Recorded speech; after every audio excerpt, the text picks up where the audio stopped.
Good morning, everyone.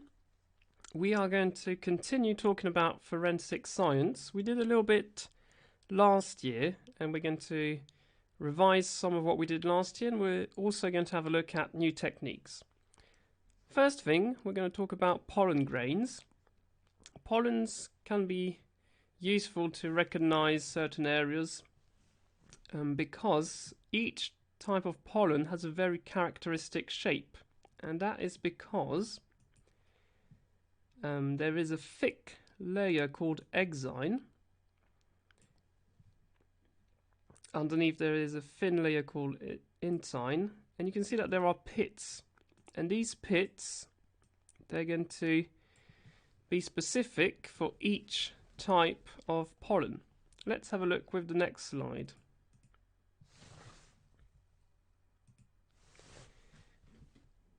You will have to know these types of pollen, and we have a little practice. Task: determine the types of pollen found in the sample.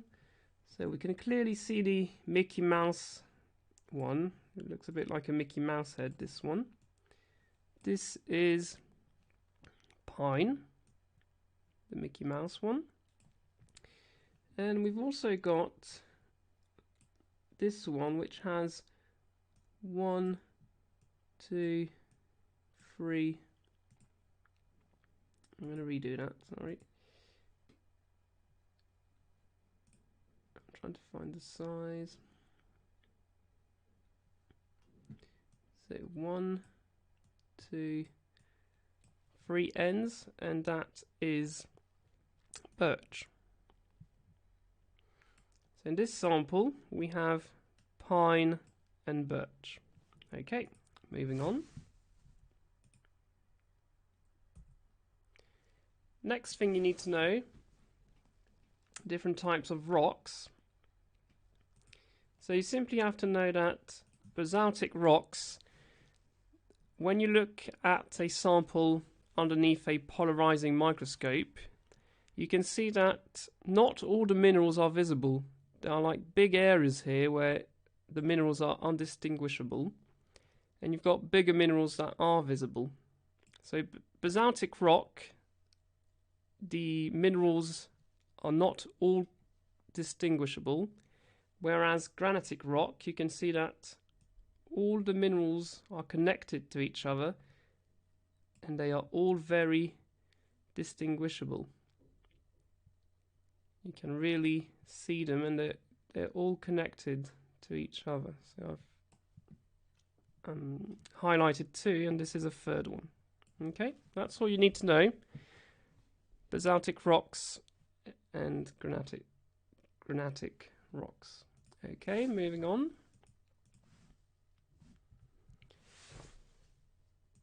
Sizes of sand minerals along a river. So you already know this. So depending on where you are looking in a river, the size of the quartz minerals or the sand grains will be different. So if we draw quick, so from the source to 30 kilometers, so the source will always be higher up and the mouth will always be at sea level. So 3 areas, 30 kilometers, 50 kilometers. So this first block is that part of the river, this block is that part, and this part is that part. Okay, so basically the further you are away from the source, the smaller the quartz minerals are. The sand grains are, because of erosion, they get smaller. So we have a practice here.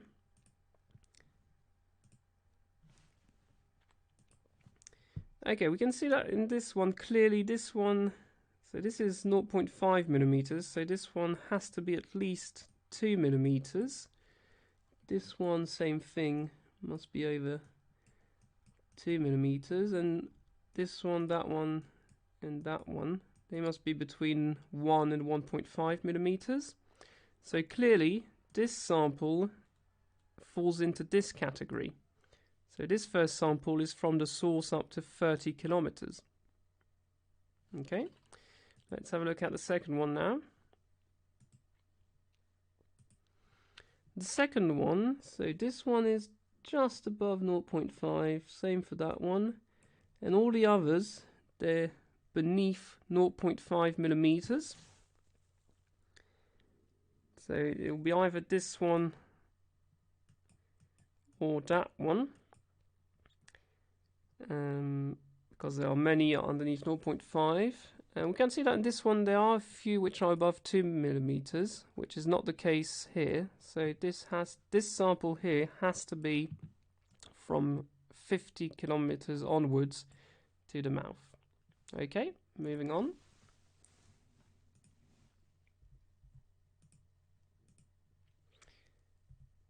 New technique, electrophoresis. Electrophoresis is used to separate DNA fragments. So when you use this technique, DNA fragments are placed in these wells. Then electric current is used and goes through the electrophoresis setup. I've got on the next slide the list of steps. So it says here DNA fragments are negatively charged, so they move towards the positive electrode.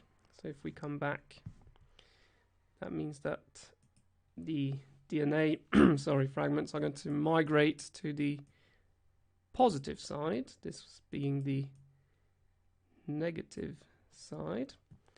So these DNA fragments, they're going to migrate along, they're going to go this way, and depending on their size, they're going to move more or less far.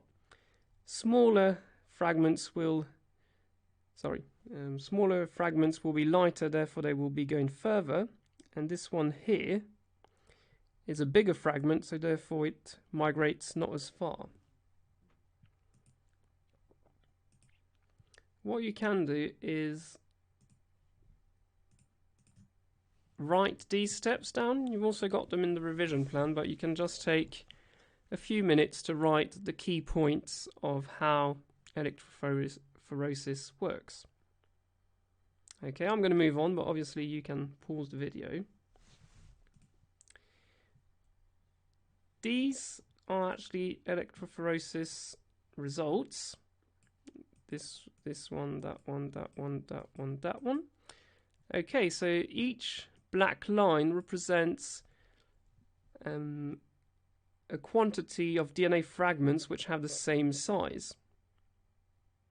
And the idea is that by comparing these different samples, you simply have to recognize the patterns. We can clearly see that this one is the victim, and none of the suspects, DNA found on the suspects, has this pattern. However, we can see that DNA found on the crime scene matches perfectly the one of suspect number 2. So using this DNA electrophoresis technique, we can state that suspect number 2 was on the crime scene, therefore it is most likely that they committed the crime. Okay, and last technique, moving on. Fingerprints.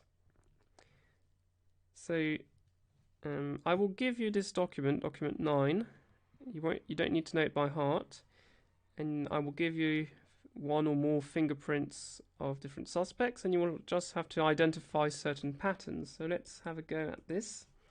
For example, let's try and find a ridge enclosure or lake or eye. There's one here. This is a ridge enclosure. So that's one pattern found. Okay, let's try and see if we can see another one. A bifurcation. So when it splits into two, there is one here. There is also one there. And there is one here. Oh no, sorry, that's not. I'll cancel that. Okay. Can we see any other patterns?